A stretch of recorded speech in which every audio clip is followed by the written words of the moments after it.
नमस्कार, म प्रकाश अनुराग। आज गफ गफ विथ प्रकाश अनुरागको दोस्रो श्रृङ्खला लिएर म उपस्थित भइसकेको छु। आज तपाईहरूको माझमा गायिका राधा सुवेदीसँग हामी कुराकानी गर्नेछौँ। उहाँको मिठो स्वरमा विभिन्न गीतहरू, विभिन्न रचनाहरू सुन्नेछौँ। स्वागत छ हाम्रो गफ गफ विथ प्रकाश अनुरागको यो दोस्रो श्रृङ्खलामा।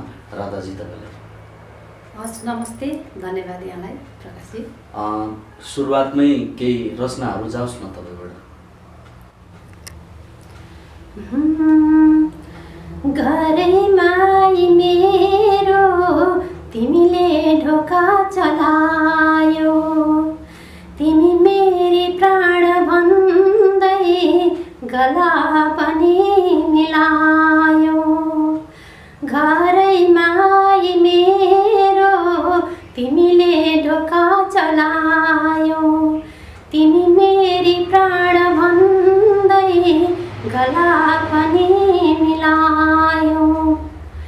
सुन्दर मिलन भो हाम्रो, बढ्दै थियो माया झन्झन। मैले पनि तिमीमै गरे जीवन समर्पण, मैले पनि तिमीमै गरे जीवन समर्पण। घरैमा मेरो तिमीले ढोका चलायो। धेरै नै मिठो, धेरै नै राम्रो। र अझै पनि हामी विभिन्न गीतहरू, गजलहरू, राधाजी खास गरी तपाईँ लोकदोहोरीहरू नै गाउने गर्नुहुन्छ क्या? हजुर। अनि यो लोकदोहोरी गाउनुपर्छ भन्ने प्रेरणा चाहिँ कहाँबाट पाउनु? लोकदोहोरी पनि गाएको छु मैले, आधुनिक गीतहरू पनि गाएको छु, पप गीतहरू पनि गाएको छु। लोकदोहोरी गाउन चाहिँ मलाई अब हाम्रो कला संस्कृतिलाई जगेर्ना गर्नुपर्छ भन्ने उद्देश्यले लोकगीतलाई चाहिँ मैले विशेष मान्यता पनि दिइरहेको छु प्रकाश। खासमा चाहिँ जस्तै अब फलानुको प्रेरणाले म चाहिँ यो यतातिर गएँ, फलानुको लोकदोहोरी गीत सुन्दाखेरि मलाई चाहिँ एकदमै इन्सपायर गर्यो भन्ने त्यस्तो केही छ कुरो? लोकदोहोरी त अब धेरै नै सुनिन्छ। सुरुमा त अब बच्चैदेखि नारायण गोपालको गीतहरू सुनेर अहिले चाहिँ अब सबै गीतै मनपर्छ। लोकदोहोरी भन्दा पनि अरू सबै नै मनपर्छ भन्नुपर्छ। अलराइट। त्यसै गरी अब तपाईँ गफ गफ हाम्रो भइ नै रहेछ होइन?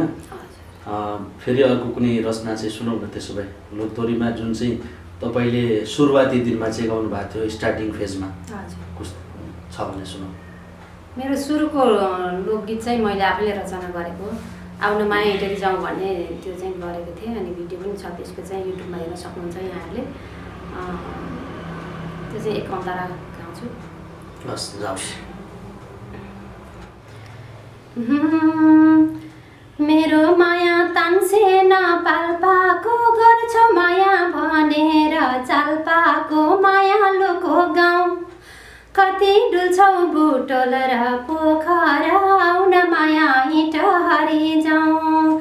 कति डुल्छौ बुटोल र पोखरा, आउन माया हिँडहरी जाउँ। धेरै मिठो। कति डुल्छौ पोखरा र बुटोल है, इटहरी जाउँ। सुनसरीको इटहरी एउटा हरित नगरी भनेर पनि चिनिन्छ, त्यसको कुराकानी गर्नुभयो। अहिले हाल इनरवा बस्दै हुनुहुन्छ, अनि इनरवा प्रतिको कुनै त्यस्तो रचनाहरू गर्नुपर्छ, गाउनुपर्छ भन्ने छ कि छैन, के छ? अवश्य पनि छ। म इनरवामा रहेर इनरवालाई केही गर्ने विचार छ। अरू त के गर्न सकिन्छ। अब एउटा गीत चाहिँ इनरवाको लागि म गाउने विचार छ, रचना पनि गरिरहेको छु। यहाँ समयले अलिकति आर्थिक स्थिति पनि त्यस्तै छ अहिले, कोरोनाको माहौल, त्यही भएर अलिकति अवश्य पनि। हजुर। अनि अब यो जस्तै लोकदोहोरीमा अहिले नयाँ पुस्ताहरू जो आइराख्नु भएको छ होइन, उहाँहरूलाई खासमा लोकदोहोरी गाउनुपर्छ, लोकदोहोरी गीतलाई गाउनु पर्दाखेरि ती नयाँ पुस्ताहरूले चाहिँ के कुरामा ध्यान दिँदाखेरि राम्रो हुन्छ त? नयाँ पुस्ताहरूलाई चाहिँ अब मैले के भन्छु भने, यो गीत सङ्गीत भन्ने अब त्यतिकै हावाको तालमा आएर हुँदैन। अब नयाँ अब प्रविधिहरू त छन् पहिलेको अनुसारमा होइन, प्रविधिहरू छन् त्यही पनि अब सिकेर मजाले अध्ययन गरेर अनि मात्रै आउन भन्छु। नयाँ पुस्तालाई आफ्नो कला संस्कृतिलाई जगेर्ना गर्नुपर्छ हामी नेपालीले भन्न चाहन्छु। भनाइको अर्थ चाहिँ कोही पनि गीत वा लोकदोरी भनौँ न खासमा चाहिँ गाउनु पर्यो भने लर्निङ जरुरी छ, सिक्नु जरुरी छ। किन भन्दाखेरि हाम्रो कला संस्कृतिसँग पनि जोडिएको कुरा हो। नसिकिकन नजानिकन नबुझिकन आउनै हुँदैन। किन भन्दाखेरि हाम्रो लोककला संस्कृतिको कुरो छ। हामीले लाखौँ करोडौँ मान्छेको अगाडि प्रस्तुत गर्नुपर्ने हुन्छ। हामीले एकचोटि गाइसकेपछि एकचोटि गीत रेकर्ड गरिसकेपछि धेरै मान्छेको अगाडि हाम्रो कला संस्कृतिको चाहिँ हामी त्यसको चाहिँ सम्पत्ति बोकेर अगाडि आइरहेका हुन्छौँ। यो सिक्नु जरुरी छ। त्यसै गरी राधाजी अब आउँदै गरेको कुनै गीतहरू तपाईँको के छ? अब यो लकडाउनले त सारा दुनियाँलाई नै तहस नहस पारेको अवस्थामा हाम्रो यो गीत सङ्गीत क्षेत्रलाई पनि त्यही तरिकाले प्रभाव पारेको हो। आउँदै गरेको नयाँ गीतहरू के रचनाहरू के छ तपाईँको? मेरो अहिले चाहिँ गीतहरू अब कोरोनाको उसले गर्दाखेरि स्थगितै छ। गाउन पर्छ भनेर चाहिँ धेरै अब साथीहरूले भन्नुभएको छ गीतहरू रेडी गर्दै गर्नु, अब गाउनुपर्छ पछि भनेर भन्नुभएको छ।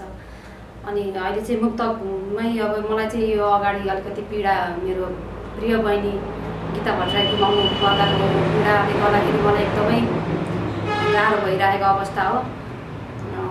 त्यसको पीडालाई भुलाउनको लागि मैले केही अब आफूलाई बचाउनु पर्छ र केही गर्नुपर्छ भनेर चाहिँ मैले आफ्नो परिवार, छोराहरू, घर परिवार, आफन्त, शुभचिन्तक सबैको त्यो सहानुभूतिलाई चाहिँ मध्यनजर गरेर अहिले म मुक्तकहरू चाहिँ अलिअलि निकाल्दैछु। हजुर, त्यसो भए एउटा कुनै मुक्तक चाहिँ जाउँछु। अहिले जाडोको मौसम छ त्यही अनुसार मैले लेखेको छु। अवश्य पनि। गमलामा फुल रोप पानी हाली गोड सानो, गमलामा फुल रोप पानी हाली गोड सानो, घर आउन ढिला भए गर्न गाली छोड सानो, कोमलती पाउ हात पाउ खाइदेला तुसारोले, कोमलती हात पाउ खाइदेला तुसारोले, तातो तुतो गर्नुपर्छ झ्याप्प कमल ओडा सानो। झ्याप्प कमल ओडा सानो धेरै नै मिठो, धेरै नै मार्मिक र अहिले समय सान्दर्भिक जाडोको मौसम रहेको छ र त्यसै पनि त्यही सँगसँगै कुराहरू पनि तपाईँले रचना गर्नुभएको छ। र अब गीत सङ्गीत लोकदोरी अहिलेको अवस्थामा गीत सङ्गीत नै लोकदोरी नै गाएर म अगाडि बढ्छु भन्दाखेरि कतिको च्यालेन्ज छ त हाम्रो सोसाइटीमा? अहिले त बहुतै च्यालेन्ज छ। सानोतिनो उसले सङ्घर्षले चाहिँ यो गीत सङ्गीतमा गरिखान गाह्रो छ। अब सबै धेरैजना कलाकार हुनुहुन्छ अनि त्यसमा अब पारिश्रमिक महोत्सवहरू हुँदैन, पारिश्रमिकहरू भने जस्तो पाउँदैन। अनि गीत सङ्गीतले मात्रै चाहिँ नेपालमा बाँच्न गाह्रो छ। अब मा यो सरकारले पनि अलिकति ध्यान नदिइरहेको अवस्था देख्छु। अब सरकारै अब हाम्रो नेपालको लथालिङ्ग छ होइन, गीत सङ्गीतबाट गरिखान्छु भनेर चाहिँ अहिले छैन। यसो रहर नामको लागि चाहिँ अब हुन्छ। सरकारले कला साहित्यसँग सम्बन्धित भएका व्यक्तिहरूलाई कस्तो किसिमको प्रावधानहरू ल्याइदिए राम्रो हुन्थ्यो होला? स्थानीय तह सरकारले वा प्रादेशिक सरकारले तपाईँको विचारमा? यो सरकारले चाहिँ अब कला क्षेत्रमा चाहिँ अब ध्यान नदिइरहेको अवस्थामा चाहिँ अहिले मेरो लागि चाहिँ के भन्न चाहन्छु भने अहिलेको अवस्थामा लोकदोरीको अवस्था यस्तो डामाडोल छ है, खास गरी कोरोनाले पनि विश्वलाई नै हल्लाएको अवस्थामा अब अहिले बल्ल तल्ल थोरै निरुत्साहित भएको अवस्था छ होइन। अनि यस्ता जो गीत सङ्गीत क्षेत्रमा, लोकदोरी क्षेत्रमा वा भनौँ न हाम्रा संस्कृति कलालाई संरक्षण गर्ने हिसाबले लागेका छन्, उनीहरूको लागि चाहिँ के कस्ता प्रावधानहरू नीति नियम सरकारले बनाइदिए राम्रो हुन्थ्यो होला? सरकारले चाहिँ यो नयाँ आउने प्रतिभा युवाहरू हुनुहुन्छ जो कला संस्कृतिको जगेर्नाको लागि आफ्नो दिलोज्यान गरेर लाग्नु भएको छ, जो उहाँहरूलाई चाहिँ संरक्षण गर्नुपर्छ भन्ने लाग्छ। किनभने अब देशमा अब कति अब प्रदेश सरकारमा पनि बजेट कति आउँछ, स्थानीय सरकारमा कति बजेट आउँछ, यो कुराहरू अब जनताको हातमा काहीँ पनि पुगेको हुँदैन। कुनै पनि जनताको अब हामी कलाकारलाई त अब प्रदेशले गनेकै छैन होइन। कलाकारहरू पनि छन्, साहित्यकारहरू छन् हाम्रोमा भनेर अलिकति छुट्याएको छैन, अलिकति थोरै अंश पनि छुट्याएको छैन जस्तो लाग्छ मलाई। किनभने अब नयाँ हाम्रो कला संस्कृति जगेर्ना गर्नको लागि चाहिँ सरकारले अलिकति महत्त्वपूर्ण भूमिका निभाउनु पर्ने कुरा चाहिँ म देख्छु। भनेपछि सरकारले खासमा चाहिँ एउटा योजना बनाउनु पर्यो जसले गर्दाखेरि विभिन्न कला संस्कृति भएका मान्छेहरूलाई पनि कसरी उठाउन सकिन्छ, उहाँहरूलाई कसरी स्टेबिलिटी गराउन सकिन्छ भन्नु खोजेको कुरो। अब यही सिलसिलामा पुनः हाम्रो दर्शक श्रोतालाई तपाईँबाट चाहिँ एउटा केही रचना तपाईँको जाओस् भन्ने म चाहन्छु। किन भन्दाखेरि अब तपाईँ एउटा गाउने मान्छे र कुराकानी त हाम्रो भइ नै रहेछ, सँगसँगै हामी रचनाहरू पनि सुनाउँदै गयौँ भने उहाँहरूलाई पनि इन्टरटेन हुन्छ।